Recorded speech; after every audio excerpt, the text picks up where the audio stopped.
What would lower or eliminate his stress? Predictability, consistency, and some element of control.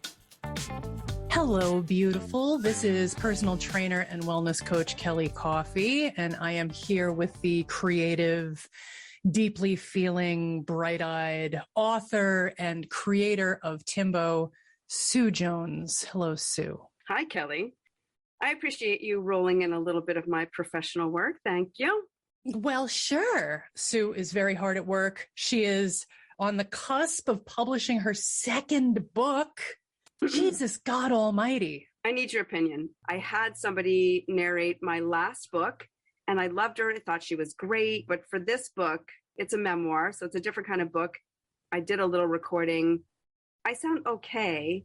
Everybody's like, yes, definitely, you should do it, you should do it. But I still don't feel like I should. I feel like there are so many better qualified people to narrate my audiobook. I will say that when I listened to your first book, I was like, oh shit, this is not Sue. But after a while, it was fine. And I did appreciate that she clearly was a professional, the woman that narrated There Is Nothing to Fix.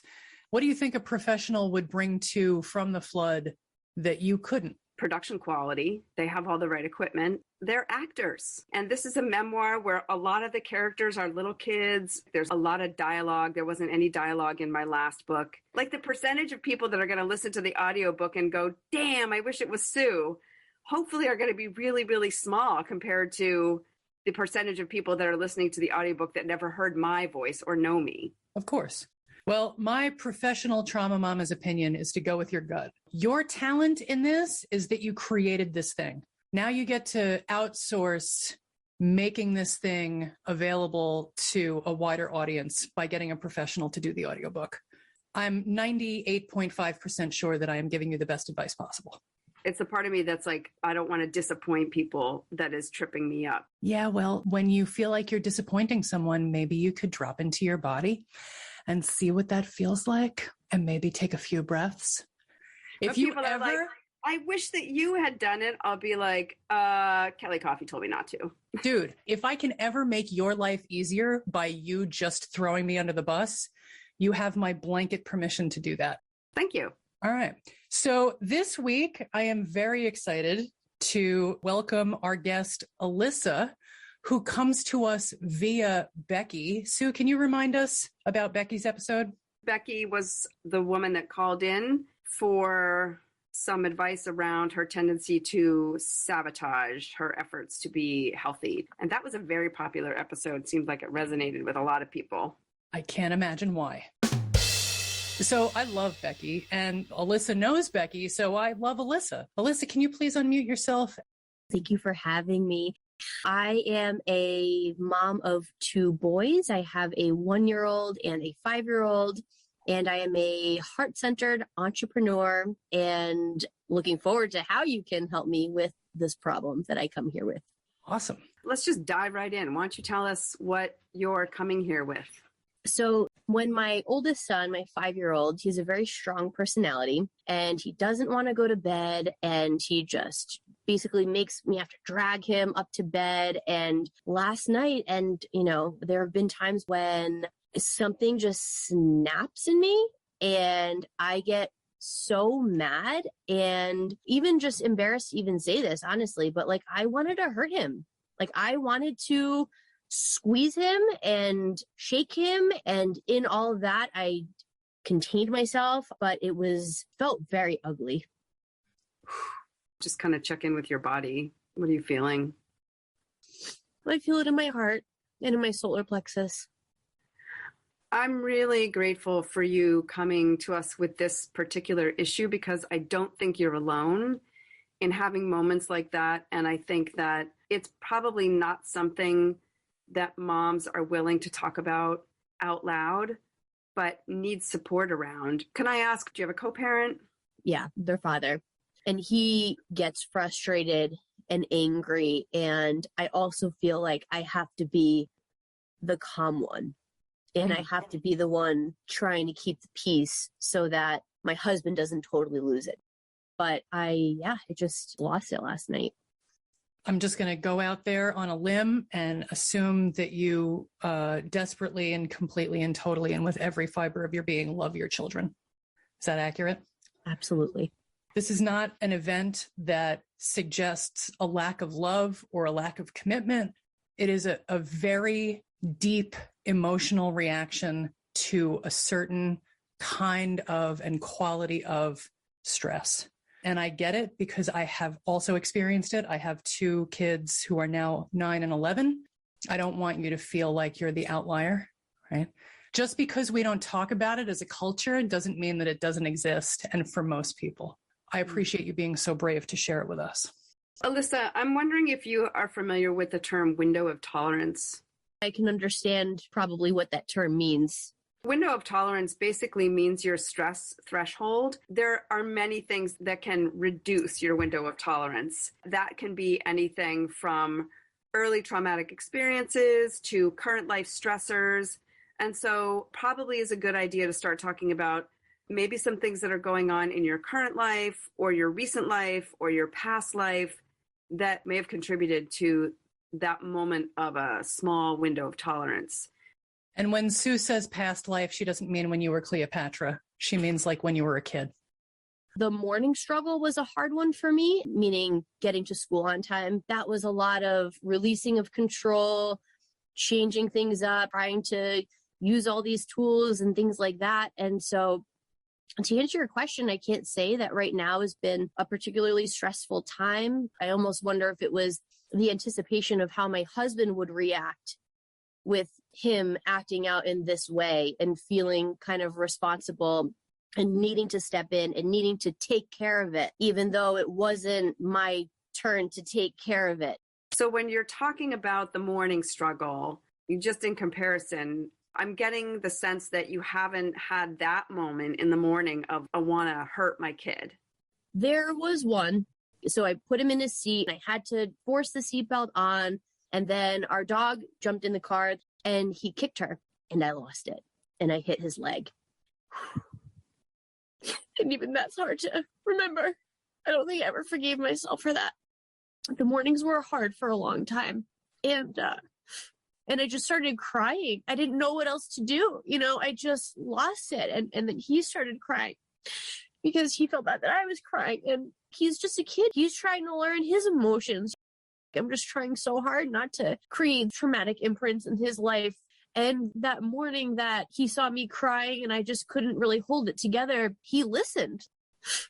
That's what my mom did to me. Like, I don't want him to feel responsible for my emotions. That's not fair. These two examples that you gave, we can deconstruct them a bit. So if we take the one that happened last night, when you said, it wasn't even my turn to put him to bed. Can you remember what it felt like? What were some of the feelings in your body? What were some of the thoughts in your mind? Maybe a little like anger or frustration at my husband for not being able to just handle it. I think also when it is my turn, I have now found a way of doing things with him that feels a little more in flow without the fight. And because it wasn't my night, I didn't go through all those things. So you and your husband don't follow the same routine for bedtime? Not really. My husband tries to negotiate a little bit more, sort of like, if you do this, then we'll do that. So when things started to go south, was it you that stepped up and said, husband, get the hell out of here, you incompetent freak, I will handle this? Or did he come to you and say, I can't do this, you do it? I just stepped in. And then anytime everything comes to a head and everybody gets very emotional, I do try to decompress the situation. So after he was kind of like, all right, I'm done. I did the story, closing the door, whatever. And then, he's screaming upstairs. I went in there, laid with him. I let him tell me about what happened and how daddy was so mean and daddy made me so mad. And I'm just making sure he's heard and he feels safe. I think as much for him as it was for myself. At what point did you have that feeling of wanting to put your hands on your son? What was happening there? He was on the couch and he was just making himself very limp and heavy so that he couldn't be moved. In my head, I'm like, all right, I have to physically pick you up and do this. And that was when I just wanted to squeeze him. So in the moment where your husband's upstairs, like, hey, Eddie, come on up to bed, what is happening inside of you? Anything that you can recall? Yeah, I mean, definitely feeling annoyed that I have to take care of it. If I want it to happen the way that I want it to happen, which is peacefully, I have to do it. Have you ever let them just do it? Yeah, but he always wants me to put him to bed. My husband has his own hangups. In his head, I think he's just like wants it to be over with so he can go take a shower after a long day of manual labor. And I've had a talk with him before about it. You just have to accept the kid is not going to want to go to bed. He's 5. He's not trying to be a dick. Do you feel like sometimes you're kind of running interference between your husband and your son and have this feeling that your son is having a negative emotional experience? Yeah. And you're feeling responsible for that negative emotional experience. Yeah. You did mention that was a feeling that you had when you were a kid. Give me an example of that. I guess my mom would always just so deeply affected by my actions and words to the point where later on in life, I shielded myself from her a lot because I don't want to be responsible for her emotions. So did she communicate it like, you're making me feel X? Yeah. And then you internalize that. I'm responsible for my mother's emotional experience. Yeah. Okay. You have this beautiful quality of caring about the experience of others. If I were to make a guess, especially if those others are vulnerable, like your dog and your child, which would make sense that when your child kicked your dog, this huge protective surge came up in you. And perhaps in the moment that your son was going limp and your husband was upstairs saying, come on up to bed, there may have been a part of you that just wanted things to go smoothly so that it didn't go bad. Kind of felt like, oh, I can fix this. And then it didn't work. And I just got mad. What's really triggering that feeling of rage is the feeling of being helpless and powerless. So if it was your turn to put him to bed, you would have had all your ducks in a row. Not having that predictability or not having that control can trigger a moment of fear from long ago. And if your mother was periodically expressing emotional distress to you and wording that to you as if you were responsible for that, then as a kid, you were going to try to figure out, what can I do to make this better? Because the fear, even if it's not conscious, is my mother is going to disengage from me. And that's, to our bodies anyway, a profound threat to our survival. Absolutely. Yeah. I want to flip the script for a second, because while Sue is the guru on the heart and the soul, I'm the guru on the what the fuck's going on right now. But we can tie these two together real neat. So what's causing these powerful negative emotional reactions in you is just what Sue said, right? It's a lack of predictability, it's a lack of control, and it's a lack of information. Now let's think about Ed. If half the time he's got this tied up with a bow, choreographed nighttime experience, controlled by the all-knowing, all-seeing, all-benevolent mommy, who identified as a heart-focused entrepreneur when she first introduced herself, that's some cush shit right there.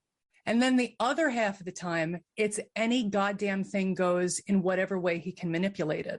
So from a certain perspective, that sounds like he's got his cake and he's eating it too. But if you take the trauma mama's perspective, what is being created is a lack of information, a lack of predictability, and a lack of control. And of course, he is going to melt down. If there's anything that I've learned, having 2 children and now 2 puppies, it's that my number one job for them, beyond creating safety, is to create predictability to the extent that that is possible for me to do. Because where there are clear, enforced daily minute-to-minute boundaries, and where there is predictability, there is comfort and there is no stress. Even if they don't like what they know is coming next, they know what's coming next. And they don't have those profound negative emotional reactions.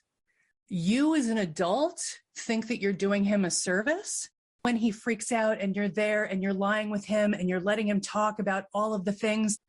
But I think what's happening, you're just adding another unpredictable novel experience onto an already unpredictable period of time and every day. And I'm not saying don't have those conversations with him, but if you feel like that's an integral or necessary part of your mother-son relationship, work it into the schedule and then sit down with your husband and get him on the same fucking page. I've seen people take 3.5 hours to put one child to bed because they don't want to hurt and they want to make sure that they show up and they have all the conversations and they rub all the backs and they bring all the water, and every freaking time the kid screams, they come in. You're doing that because when he goes, Mama! You have a profound emotional experience and you walk in that room to quiet your own profound, negative, uncomfortable emotional experience. One would argue, but if you're dictating to him how it all goes, then he has no control.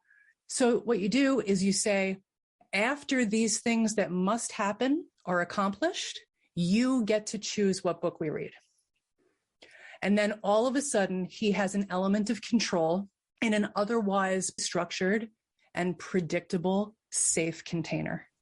Take you out of it and think about what would lower or eliminate his stress. Predictability, consistency, and some element of control that you get to choose. And then you have a more pleasant experience of every evening. Your man has a more pleasant, well, your man's going to have to do a little more work. So in 6 months, when your son is just going to bed, which is something that can happen and does happen, he'll be having a better experience, and Ed will be having a revolutionized childhood experience, and he'll be sleeping better. In what Kelly's saying, it's important for you and your husband to create this sense of predictability for your kids. And then for you as the mom and for your husband as the dad, it's important for you guys to recognize when your window of tolerance immediately shrinks because there's a moment where things aren't going in the way that you predicted, or you don't feel like you have control because all of a sudden your kid is in a new stage of development and he's trying something out. Something that I read in a book, and it really changed the way I thought about parenting. And it was, the story was told by this guy who was a social worker, but before that he had been a dairy farmer. And he said, whenever they bring the new cows into the farm, they put them in a pen, and the cows spend 24 to 48 hours pushing against the fence. And what they're really doing is they're testing the strength and the safety of that boundary. And only when they understand that the boundary is strong will they go into the middle of the pen and start eating all the grass there. So that's kind of what Kelly's talking about, is like, we have a routine for bedtime. It doesn't deviate. This is how it goes. And in that routine, think of that as like the fencing.